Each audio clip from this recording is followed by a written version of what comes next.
There are several challenges that I think I'm confronted with when students are asked to move from concrete to abstract thinking. The most beautiful thing that happens in the course is that students start to say, you know, I haven't fully thought this out yet, but I'm going to just start talking and see if I can make sense of it as I speak. And I think that there's a growing respect for the inquiry as opposed to just the packaged answer.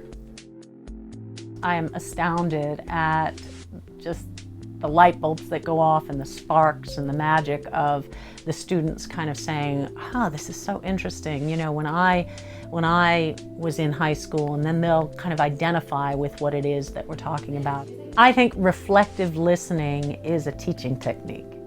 Clearly, if we are listening carefully to our students' responses and not just saying, oh, that's a very good idea. Where she used her own words? A little bit. So tell me more about that. She did use that. If we do reflective listening and utilize that technique, we would say back to a student, I just heard you say this.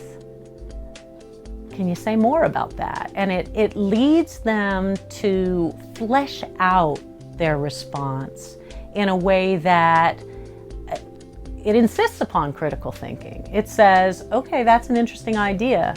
Tell me more. And I think a lot of times in classes we get very caught up in content and providing the right answers.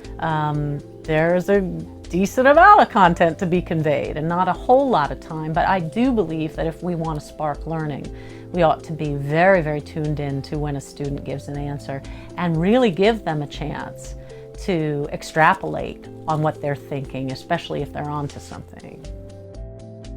In terms of prompting students' learning, if we viewed learning as a decisional balance, whereas if they are placing a value on the material that they're being provided with, that it's going to tip the scales in the direction of them truly engaging in the course, as opposed to if there's a significant amount of material on the this isn't relevant for me side, or this doesn't fit in with the rest of the paradigm side.